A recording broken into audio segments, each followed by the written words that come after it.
O culto, irmãos, ele tem que ser algo organizado, né? O culto organizado é de Deus, a organização é de Deus. Mas o culto, eu entendo que ele também não pode perder a sua naturalidade. Você tem que ter ordem e naturalidade. As coisas não podem ser tão natural assim, de modo que beira a irreverência, né? Mas também não pode ser tão formal assim, de modo que perca, irmão, a sua simplicidade, a sua beleza, a sua naturalidade. Tá? Então, quando a gente age meio de forma descontraída aqui, isso não é para fazer graça, não, viu, irmão? É tentar ser o mais natural possível, sem faltar com reverência, né? Mas é isso que a gente precisa nos resgatar, né? Não ser formal demais, nem natural demais. Temos que ter a organização, mas naturalidade. Amém? É isso. Se nós sentir que Deus nos repreender por conta disso, a gente volta atrás. Mas até hoje, Deus não tem. Né? Em alguns vai ser assim. A gente vai rodando isso. Amém, irmãos? Abre o Salmo, irmãos. Vamos encerrar o Salmo aqui, 40, versículo de número 11. Eu coloquei o versículo aí de número 12, mas esqueci que eu fui até o 10 só, né?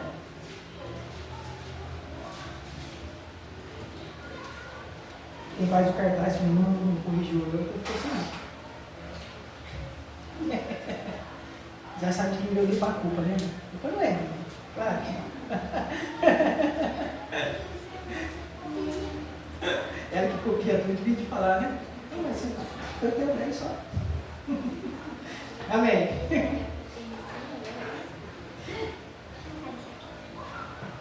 Salmo 40, os irmãos acharam? Versículo de número 11. Vou ler até o versículo de número 17 com os irmãos. Acompanhe a leitura. Não te detenhas para comigo, Senhor. As tuas misericórdias guarde-me continuamente. Vou ler de novo. Perdão. Não te detenhas para comigo, Senhor. As tuas misericórdias. Guarde-me continuamente a tua benignidade e a tua verdade. Porque males sem número me têm rodeado. As minhas iniquidades me prenderam, de modo que não posso olhar para cima. São mais numerosas do que os cabelos da minha cabeça, pelo que desfalece o meu coração. Digna-te, Senhor. Livra-me, Senhor. Apressa-te em meu auxílio. Sejam a uma confundidos e envergonhados os que buscam a minha vida para destruí-la. Tornem atrás e confundam-se os que me querem mal. Confundidos sejam em troca da sua afronta os que dizem: folguem e alegrem-se em ti os que te buscam. Digam constantemente os que amam a tua salvação. Engrandecido seja o Senhor. Eu sou pobre e necessitado, mas o Senhor cuida de mim. Tu és o meu auxílio e o meu libertador. Não te detenhas, ó meu Deus. Está aqui a leitura nossa. Depois de nós falarmos aí na mensagem passada sobre a superioridade do sacrifício de Jesus em relação aos sacrifícios da lei, tá? Que consistia no antigo sistema sacrificial. Aquele sistema antigo, nós falamos aos irmãos que ele era insuficiente para trazer redenção, perdão para os pecados, e que somente o sacrifício de Jesus Cristo, ele é eficaz. O sangue de Jesus Cristo, sim, nos purifica de todo o pecado. Nós falamos sobre isso nos versos de número 6 até o verso de número 8. Agora, Davi passa a orar e a pedir a ajuda do Senhor. E o que o exemplo do salmista aqui traz para nós, o que o seu exemplo nos ensina, nos encoraja, nos estimula, de acordo com o tema que eu coloquei, né? Encorajamento na oração e no louvor, é que nós devemos com ousadia, santa ousadia, nos aproximarmos do trono da graça e pedirmos misericórdia e graça do Senhor. Ele assim o fazia. Ele não tem receio algum, ainda que é um homem pecador, ainda que é um homem falho, ele admite o seu erro, ele se humilha, mas ele não se afasta. Ele se aproxima no trono da graça e pede misericórdia ao Senhor, e suplica a sua graça e o seu favor. E é o que nós devemos fazer. Nós sabemos que somos falhos e pecadores, erramos. Embora o pecado já não tenha mais domínio sobre a nossa vida, nós ainda erramos, buscando o nosso aperfeiçoamento, buscando cada vez mais ser perfeito em Cristo Jesus, vencendo o pecado, vencendo as tentações, para que nós possamos errar o menos possível, e assim agradar ao Senhor. E se possível for, deixar de pecar, nem que seja por um dia. Tá? E assim por diante. Mas o que nós aprendemos aqui, irmãos, é que nós devemos recorrer sempre a Deus, em busca de sua misericórdia e em busca de sua graça. Eu digo sempre, eu vou dizer mais, todos os dias, porque os irmãos há de convir que todos os dias nós precisamos recorrer à misericórdia e à graça de Deus. Todos os dias, nós dobramos o joelho e falamos: Senhor, perdoa-me, tem misericórdia de mim, concede-me a tua graça para esse dia. Não é assim? Então devemos fazer isso continuamente, e é o que Davi aqui faz e nos ensina. Nós devemos fazer isso com ousadia, sabe por quê? Nós temos um sumo sacerdote perfeito, que intercede por nós junto ao trono de Deus. Esse sacerdote é Jesus Cristo. Ele está junto ao trono de Deus, junto ao Pai, e Ele é o nosso sumo sacerdote, que intercede por nós. Mas, nessa oração que ele faz aqui no versículo de número 11, quais são os elementos que ele pede? O que Davi pede para si naquele momento? E aqui nós aprendemos o que nós devemos de fato pedir na oração. Qual deve ser a nossa prioridade na oração? E aqui no verso 11 ele diz: não te detenhas para comigo, Senhor, as tuas misericórdias, guarde-me continuamente a tua benignidade e a tua verdade. Irmãos, Davi, nós sabemos que ele foi um homem grandemente abençoado por Deus. Quantos livramentos Davi não recebeu? Quantas bênçãos Davi não recebeu da parte do Senhor? E além das bênçãos dos livramentos, Davi é um homem que também havia recebido muita misericórdia. Nós conhecemos a história, já falamos bastante do pecado de Davi aqui. Nós não deixamos esquecer o fato de que ele foi um homem que cometeu assassinato. A gente está sempre lembrando aqui, né? Mas foi um homem que alcançou muita misericórdia e graça e amor da parte de Deus. Embora houvesse recebido tudo isso do Senhor, ele continuava se sentindo carente, necessitado da misericórdia de Deus. Então observe, após alcançar muita coisa da parte do Senhor, ele ainda se sente carente, e ele suplica pela misericórdia de Deus. Ou seja, ele ora pedindo para que o bem que ele havia recebido no passado pudesse agora perdurar no presente e no futuro. Então ele olha para trás, ele pode contar as muitas bênçãos, mas ele continua o quê? Rogando a Deus que aquilo que ele recebeu lá atrás, que ele continue a receber durante a sua vida. E é o que nós precisamos aprender a fazer isso também. Aí tem uma frase do pastor Hernandes Dias Lopes, eu acho que é dele, no seu comentário do Salmo, que ele dizia o seguinte: as vitórias de ontem não servem mais para hoje. As vitórias de ontem não servem mais para hoje. Ou seja, precisamos de novas intervenções de Deus em nosso favor. Precisamos de novas. Então Davi olha para trás, vê o quanto Deus o abençoou, quantas vitórias Deus lhe deu, quanto Deus teve misericórdia dele, mas ele não pode ficar olhando para o passado. Então ele continua a pedir como carente pela misericórdia do Senhor. Tá? E como que eu interpreto essa frase do Hernandes? Eu falei aqui mais ou menos durante o culto com os irmãos, é que não existe vitória definitiva neste mundo. É isso que eu entendo, tá? Que a gente não deve ficar olhando para as vitórias do passado, porque elas não servem para hoje. Ou seja, não existe vitória definitiva para nós neste mundo. Definitiva neste mundo? Não. Porque a nossa vida aqui deve seguir a vereda da luta diária. É isso que eu quero dizer para os irmãos. Eu meio que mencionei isso durante o culto aqui com os irmãos. Ou seja, basta cada dia o seu mal. Então, o fim de cada luta, eu disse aos irmãos, abre caminho para novos desafios. Então não dá para contar com a vitória de hoje. Por isso tem que estar todos os dias clamando, suplicando pela misericórdia de Deus. E isso deve nos encorajar, então, a buscar pela misericórdia de Deus todos os dias, pois elas se renovam a cada manhã. Nunca são velhas. Por que as misericórdias do Senhor se renovam a cada manhã? Por nossa causa, não é verdade?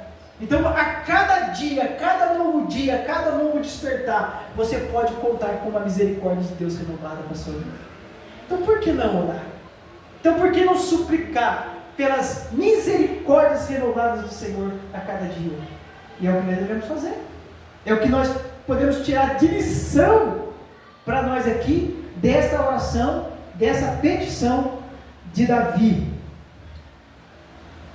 Ele diz: guarde-me continuamente a tua benignidade e a tua verdade. Guarde-me continuamente a tua benignidade e a tua verdade. Por que, irmão? Guarde-me continuamente. Vamos ver aqui que Davi era um homem que estava constantemente sob ataque, constantemente sob ameaça. Era um homem que vivia rodeado de inimigos, externos e internamente. Como se isso não bastasse, como se não houvesse os inimigos de fora, os inimigos de dentro. Havia os inimigos de dentro do coração, os pecados. Então não é pouca coisa não, né, irmãos? É inimigos externos e é inimigo interno. Tendo que lidar com o pecado dentro do seu coração, tendo que lidar com os seus sentimentos, tendo que lidar com a sua angústia, com a sua aflição, com a sua perturbação de espírito. Então, ele diz: guarda-me continuamente a tua bondade e a tua verdade. Irmãos, e os cristãos? E nós? Irmãos, nós estamos sob ataque o tempo todo. E o tempo todo nós estamos sob ataque. O tempo todo nós estamos correndo perigo. Tá? Conforme está escrito, baseado no que Paulo também falou lá em Romanos, né? 8,36. O que Paulo falou em Romanos 8,36? Por amor de ti, somos entregues à morte todo dia. Todo dia. Fomos reputados como ovelhas para o matadouro, para o abate.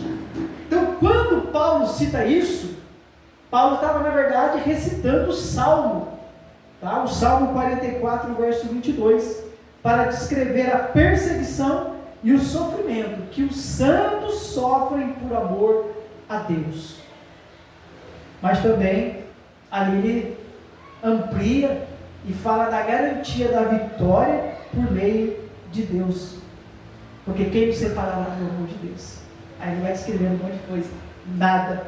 Mas deixa claro que nós, como cristãos, estamos entregues à morte todo o dia.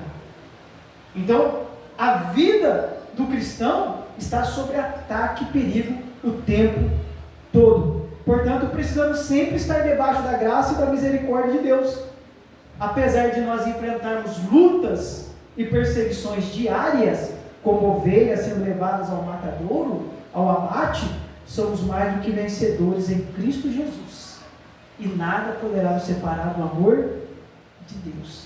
Isso também é uma verdade que precisa ser dita a nós. Porque o texto em momento algum fala de que vai cessar a tribulação, que vai cessar o perigo, que vai cessar a espada, a fome, a nudez, que é Romanos 8 que vai falar sobre isso, né? Em momento algum ele diz que vai cessar isso. Mas está dizendo que apesar de tudo isso, apesar de você enfrentar todos os perigos e passar por todo tipo de privação, nada disso te separará do amor de Deus. E que em Cristo Jesus você é mais do que vencedor. É por isso, irmãos, que a nossa luta, a nossa vida diária de luta, de batalha, ela não tem fim neste mundo, de maneira nenhuma. Então, ao vencer, prepare-se para uma nova batalha, mas revestida de maior graça da parte do Senhor. E Davi passa depois disso a confessar que seus problemas, de novo, né? Que os problemas que ele estava enfrentando, o medo, o terror, as enfermidades, são causados pelos seus próprios pecados. Ele é humilde, ele reconhece, ele não é orgulhoso. Ele cai em si e reconhece que os problemas que ele está passando na sua vida é por conta dos seus pecados. Aí é o versículo de número 12. Porque males sem número me têm rodeados. As minhas iniquidades me prenderam, de modo que não posso olhar para cima. São mais numerosas do que os cabelos da minha cabeça. Pode parecer um exagero aqui, né, irmão? Mas é o que está escrito. Pelo que desfalece o meu coração. Então ando deprimido, ando angustiado por conta dos meus pecados. Então Davi aqui confessa que ele tinha tantos pecados que ele nem podia dizer quantos eram. São mais numerosos do que eu possa contar. Muitos são os meus pecados. Então ele tinha tantos pecados que não conseguia contar. Os seus pecados eram mais numerosos do que os cabelos da sua cabeça. Não sei se ele já estava calvo, estava bem cabeludo, mas ele está dizendo que era mais do que os cabelos da sua cabeça, né? Se eram tantos assim, e a Bíblia diz que cada fio seu ia estar contado. Não é isso? Não é bem com essas palavras, né? Mas o Senhor sabe cada cabelo que se encontra na nossa cabeça. O Senhor sabe. Ou seja, o Senhor conhece cada um dos nossos pecados também. Ainda que sejam numerosos, de modo que não dou conta de contá-los quantos são. Mas o Senhor conhece. E assim ele confessa aqui. E por isso ele estava abatido e desanimado por conta de seus erros. Isso em relação ao salmista. O que ele está falando é em relação a si mesmo. Os seus pecados o afligia. Os seus pecados o abatia. De modo que ele ficava desanimado. Isso, Davi falando de si mesmo. Mas como é um salmo messiânico, né? Figuradamente eu vou levar para Jesus. Posso? Figuradamente eu vou levar para Jesus. Jesus cometeu pecado? Mas ele foi perturbado em sua alma e seu espírito por conta dos nossos pecados?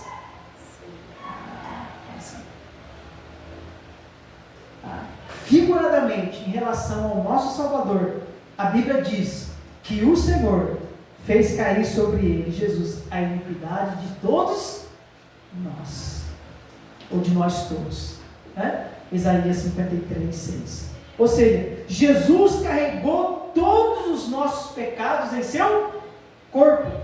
A Bíblia vai dizer que ele foi ferido pelas nossas transgressões, moído pelas nossas iniquidades. O castigo que nos traz a paz estava sobre ele. Ao Senhor agradou moê-lo, fazendo-o enfermar. Agora, não, imagina, se Davi está assim por conta dos seus pecados, que são muitos, imagina Jesus, como homem, suportando o fardo, toda a carga de nossos pecados sobre ele. Então, é algo que só Jesus podia suportar. Ninguém mais. Nós não aguentamos os nossos pecados, a da vontade dele morrer. Ai, Senhor, leva logo, não aguento mais. Não suporto mais essa vida. Agora imagine Jesus, né?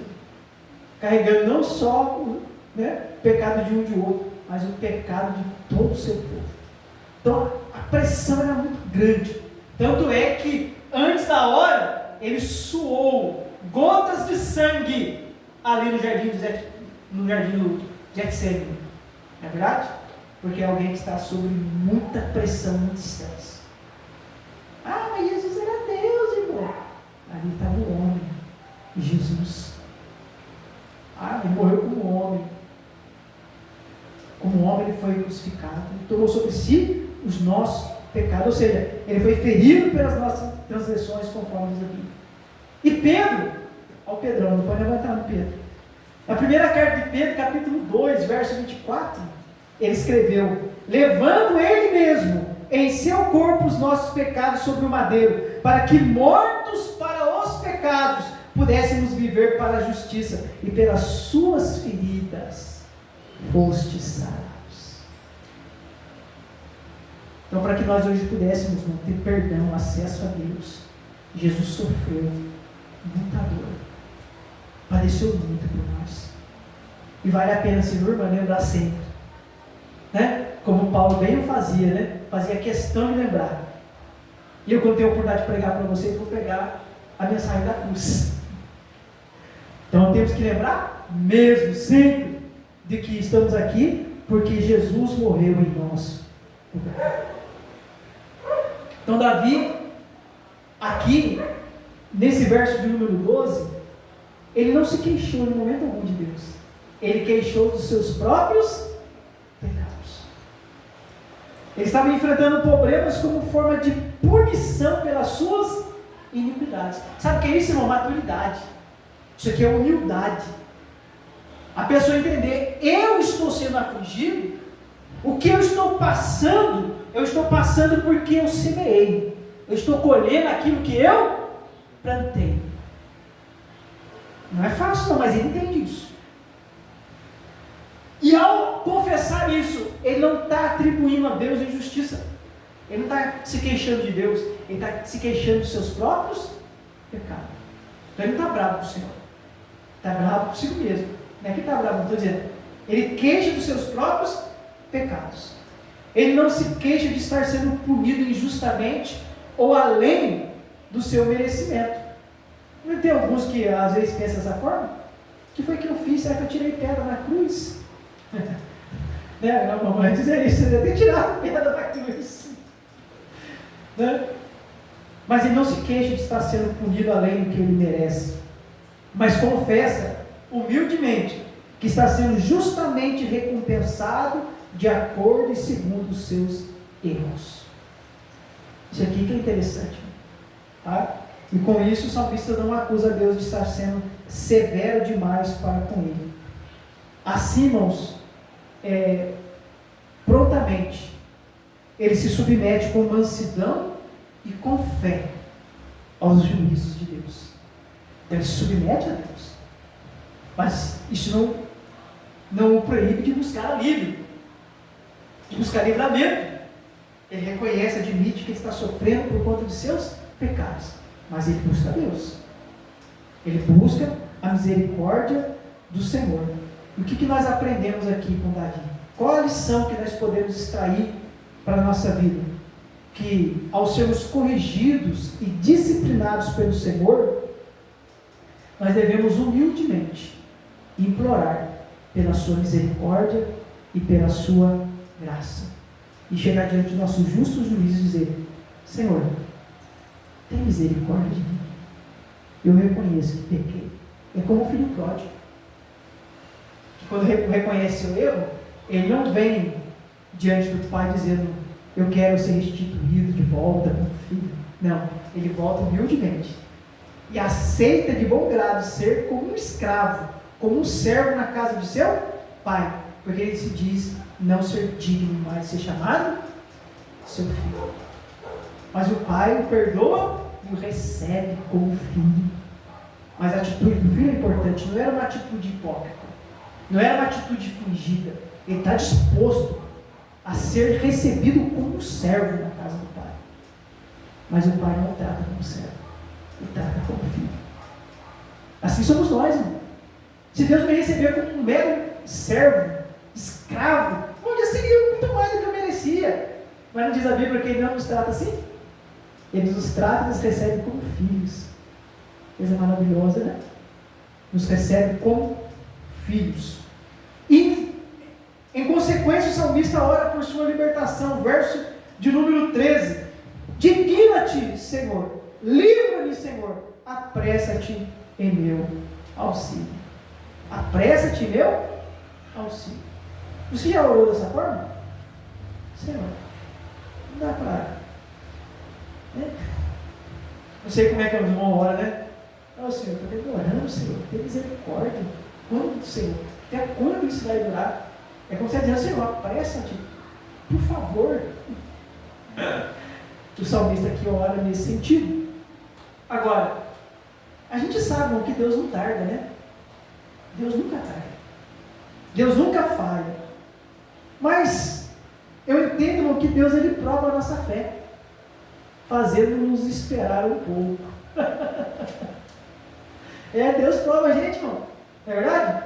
Fazendo a gente esperar um pouco, tá? Deus nos testa.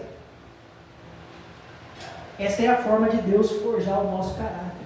Deus está assim conosco. É tudo aquilo que você pede, Deus te dá. De pronto, você pede agora, Deus te dá imediatamente. Não é assim, meu irmão. Posso fazer uma aplicação aqui, irmão? Que não está no script aqui. Deus, como pai, está ensinando pais e mães como lidar com seus filhos. Conversávamos outro dia, irmão?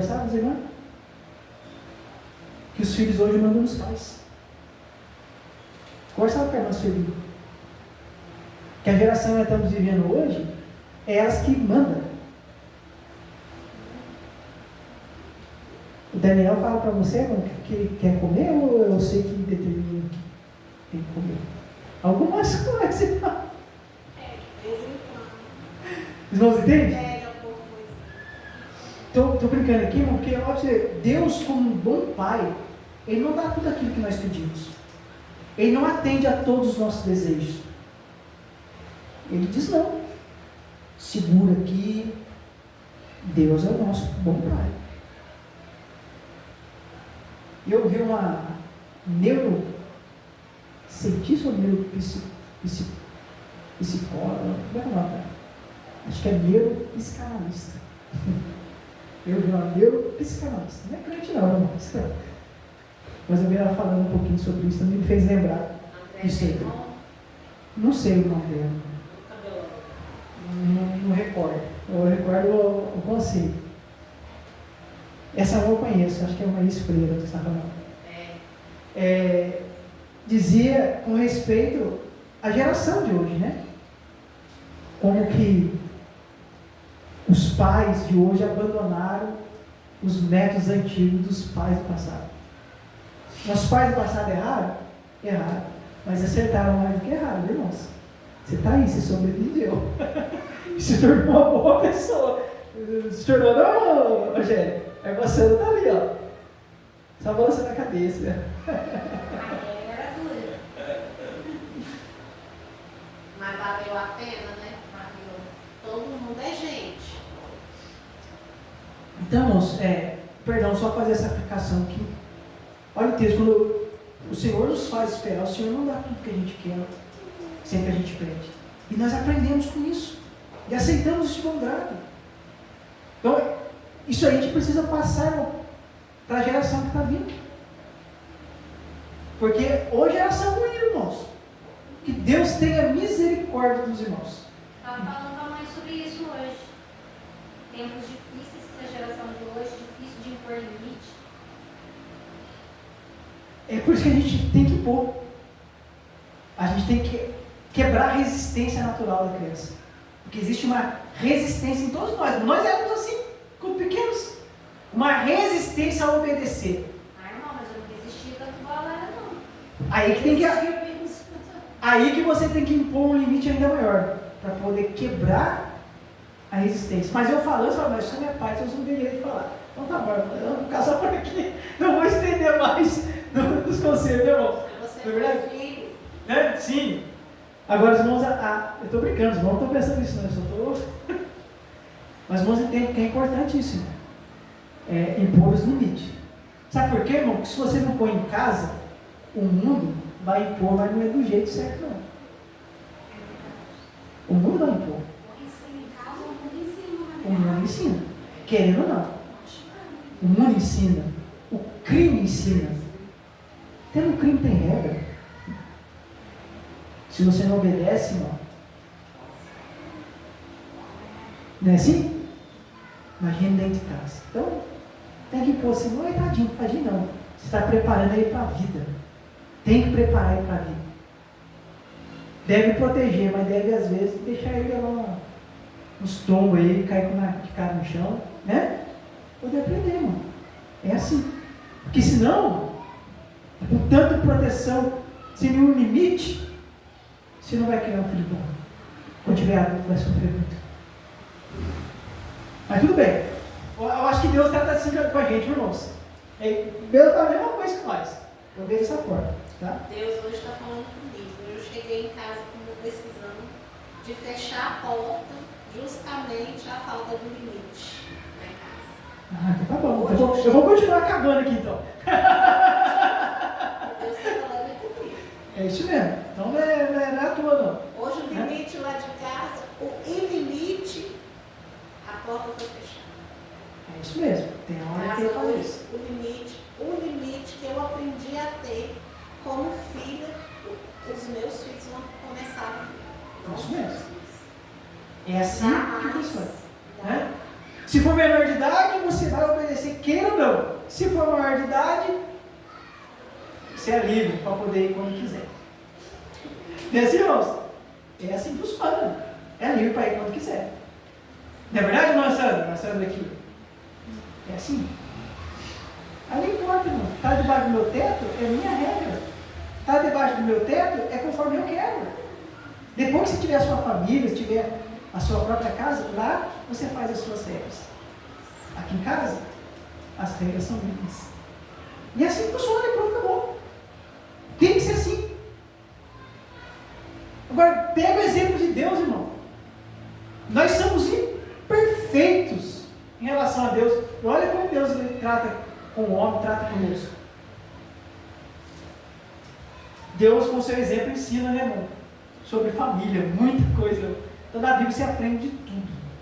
Na Bíblia você aprende de tudo. Quando nós erramos, Deus passa a mão nas cabeças? Não. Você vai colher o que você plantou.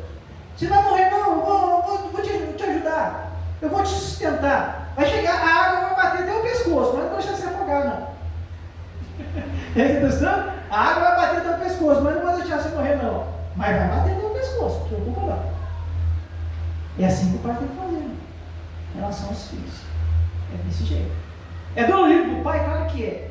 Dolorido. Algo dolorido vai ser muito mais depois, lá na frente. Quando você vê que dá para consertar mais, meu Deus, por que não agir certo lá atrás? Aí o pessoal faz. Não é verdade? Aí tudo bem. Deus já falou, já respondeu, deixa continuar aqui na minha vertente aqui. Tá? Então os irmãos observam, Deus conhece a nossa dor, Deus ele conhece os nossos desejos, e às vezes até permite, irmão, que nós usemos esta forma de oração, né? Ô Senhor, apressa-te. Por nos conhecer, Deus permite que nós usemos esse tipo de oração, tá? E nos atende, não conforme o nosso desejo. Vai dando graça para que, a seu tempo, ele nos envia a resposta e o socorro. E Davi aqui ele busca ficar livre de seus inimigos, naturalmente, verso 14. Sejam a uma confundidos e envergonhados que buscam a minha vida para destruí-la. Tornem atrás e confundam-se os que me querem mal. Quantas orações nós não vimos aqui nesse sentido? Estudando Salmos. Davi enfrentou inimigos poderosos. Venceu exércitos inteiros. Imagine agora, ganhou a fama de ser um grande guerreiro, não é verdade? O nome de Davi botava medo em muita gente, mas com isso também ele adquiriu muitos inimigos, de fora, adquiriu inimigos dos invejosos de dentro, irmãos, e Davi, em todo momento ele vivia cercado de inimigos que queriam a sua morte, tá? Tanto os inimigos de fora quanto os inimigos de dentro do reino. E algum desses inimigos que Davi enfrentou lá atrás pode até ser encontrados dentro da igreja hoje. Inimigos dentro da igreja. Tá? Você vai encontrar isso dentro da casa do Senhor. Pessoas que querem o seu mal. Pessoas que vão se alegrar quando você errar. Que vão rir quando você tropeçar. Pessoas que vão estar torcendo para você não entrar certo na música. Ó, eu estou falando de coisa que eu já vivenciei, tá, irmãos? Já viu isso, já, Angélica? Pessoas que vão vibrar, não vão rir na sua cara, mas vão vibrar por dentro porque você entrou errado na hora da música. Pessoas que vão rir quando você esquecer a letra. Pessoas que vão, se alegrar quando você trocar os nomes na pregação. Ou quando você errar, gaguejar uma palavra, como às vezes eu faço aqui, gaguejando a palavra aqui, não consigo falar. As pessoas vão vibrar. Às vezes não na sua cara, mas por dentro. E alguns não vão rir na sua cara. Então, tais inimigos você vai encontrar mesmo dentro da igreja, infelizmente. Mas Davi pede ao Senhor para desfazer os planos malignos de seus inimigos, que buscam então matá-lo, tá? E assim, nós vamos encontrar vários exemplos na Bíblia, né, irmão? De orar ao Senhor. Senhor, não deixe os inimigos prosperar contra nós, não. Eu lembro de Mardoqueu e Esther, que oraram, que buscaram a Deus, que jejuou, para que o plano de Amã não se concretizasse, mas que Deus desse livramento para eles. E o livramento veio, mas eles teriam que pegar na espada para se defender. Foi fácil não, né, irmãos? Pode vir, mas levantar a armada, nem que seja de foice, mas levantar. E foi assim. E os judeus venceram, prosperaram, porque Deus foi com eles. Tá? E assim nós temos vários exemplos nas Sagradas Escrituras. Porque os inimigos de Davi zombavam dele. Aí é o verso de número 15, né? Confundido seja em troca da sua afronta os que dizem né? Que é uma forma de zombar. Tá? Os inimigos de Davi não tinham nenhuma compaixão por ele. Tá? Eles se alegravam quando viam Davi em dificuldade. Que triste isso, irmão. Você vê a pessoa em dificuldade, você se alegra. É o que os inimigos de Davi faziam. E a expressão aqui, né? Soa com os sons de alegria. Viu, irmãos? É que no hebraico tem uma outra palavrinha, né? Para nós foi traduzido aqui, tá? Desta forma. Só para os irmãos ilustrar, os irmãos vão se identificar com o que eu estou falando, o que essa expressão significa. Eu me lembro quando pequeno de idade, né? Não de tamanho. Eu me lembro quando eu estudava na escola, você tropeçava e caía. O que os inimigos, amiguinhos, rivais faziam? Riam, gritavam o quê? Bem feito! Bem feito! Não é assim? Não fazia isso mesmo? É burro, não assim. Faziam isso. Ou seja, é um som de alegria. Então rindo de ver você caindo. Ou então rindo de ver você em dificuldade, né? Está indo para a diretoria, bem feito, viu? Ou seja, só para ilustrar, né? O que na verdade, o que o texto está querendo dizer. É isso. Quando os inimigos de Davi viam em dificuldade, se alegravam. Bem feito? É isso mesmo? Está aí só assim? Da irmã também está bem feito? Então tá bom, né? Eu não busquei uma tradução não, mas eu me lembrei disso aí. Então tá bom, então estou no mesmo espírito, então, né? E olha que eu não li a tradução desse aí não, se está assim eu fico mais feliz ainda, né? Eu me lembrei e falei, o que se aproxima dessa alegria toda aí? Eu lembrei desse bullying aí, né? Que praticava na terra, não é nem morrer por causa disso, viu, irmão? É só ficar esperando a vez no hospital o troco, pode dizer bem feito também. Não é verdade? Hoje não vai fazer nada, já desmaia, né? As pessoas estão tão sensíveis, hoje, conforme diz o outro, está bom dia, mas ele está chorando. Você tem bom dia. Então você não pode. Mas tudo bem, então que bom que a tradução dos irmãos diz isso, bem feito. É isso que diz o texto.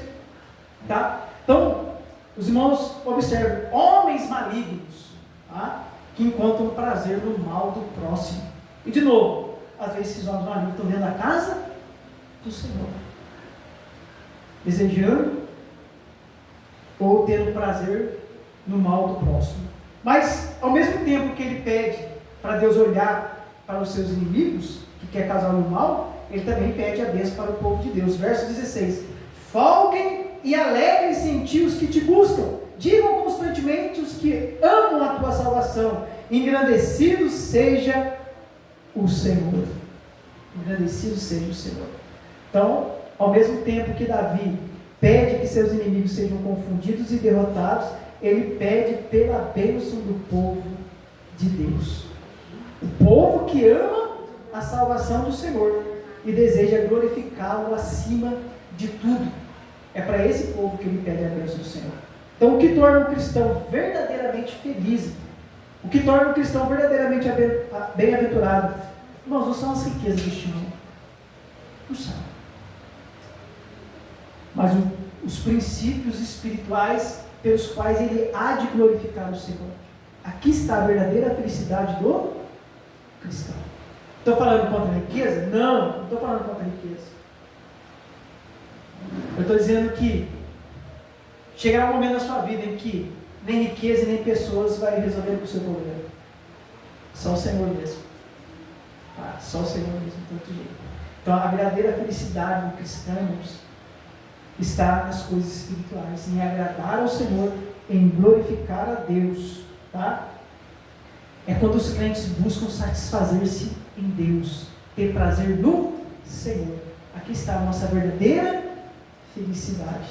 E quem é feliz desta forma, irmão, jamais vai perder essa graça, essa bênção na sua vida. A verdadeira felicidade está em ter Deus do nosso lado. Amém? Verso 17.